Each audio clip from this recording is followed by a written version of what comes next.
Did you know that you can hurt someone by asking the wrong question? What's more interesting is that you may not even be aware that you have hurt them. What really happens to the brain at this time? What are some of the wrong questions? Come and find out in this video.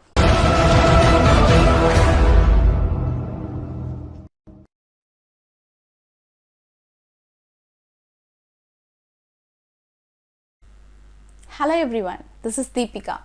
Today I am sharing something important which can really enhance mental health. The best kind of happiness is making others happy. In some point of time, we all have hurt people by making statements while correcting them or giving advice and not even understanding the circumstances. Obviously, they get hurt. Then they go under stress and into depression. What happens in brain when we get into stress? The body releases cortisol during this time of mental stress. Cortisol is a stress hormone released by the adrenal gland. When excessive amount of cortisol reaches the brain due to stressful events, which results in chemical imbalance in the body. Most of the problems arise just because of one thing, questions. Just like that, we start to question others. Here are some questions you probably didn't know you should never ask to your friends or colleagues or relatives or anyone, which may probably hurt them. Let's explore it with various stages of life. The first one with children and teenagers. Some of the parents' questions be like, your neighborhood friend Geeta stood first in singing competition. Why don't you even participate? You could have at least participated. Don't even throw comparison sort of questions to your child. I mean, comparing your child with the other child. You certainly don't aim to hurt your child, but unknowingly, these verbal statements do more harm than good. All this end up with low self-esteem, low self-confidence, and so on. Very recently, an article India Today says that India leads the world in teen depression. 1 in 4 teenagers in India suffers from depression. On the sad note, one of the main causes of this is a wrong parenting. Next stage is youths and adults. Most of the youngsters are very much worried about their appearances, irrespective of gender. Why you always wear glasses? Your mom and dad are tall. Why you are too short? How you got the scars on your face? Have you gained or lost this much weight? What happened to your hair? You lost most of it, and so on. It may be the casual questions, but not for all. They take it very seriously and be affected by it.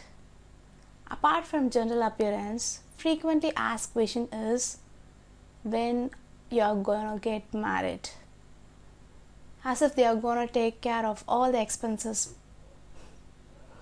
Yes, people just ask just like that. People will get married when they want to. Don't throw this kind of questions, as it can trigger or bring some bad memories too. Married couples. The next stage is married couples. To pity married couples, people ask, so when you're going to plan to have kids? When you're going to have your second baby? Aren't you too old to have kids? Most of these questions are frequently thrown by our Indian aunties. It's awkward. It can even cause a tears if asked to those planning for a family and being unsuccessful in it.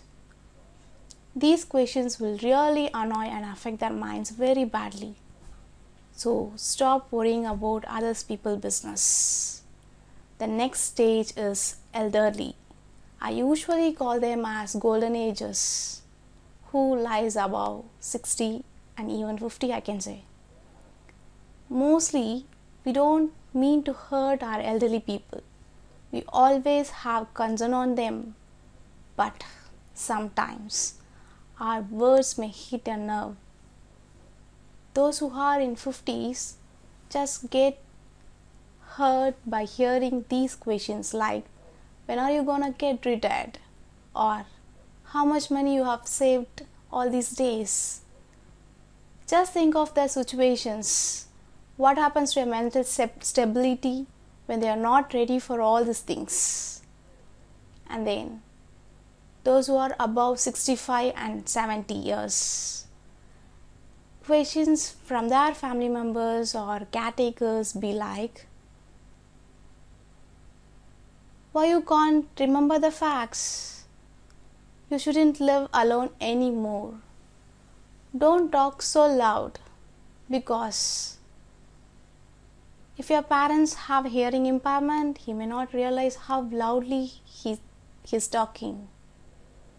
Try to understand that and stand on their shoes. So, my dear friends, you certainly don't aim to hurt others, but understand the psychology. Here's a quote. You can only see a different perspectives if you put yourself in someone else's shoes. Only then you can start helping each other. So, be the reason for others' happiness. Instead of producing cortisol in their body, enhance your friends with dopamine, serotonin, oxytocin, and endorphins. These are happy hormones. Be happy, stay happy, and make others happy. Thank you.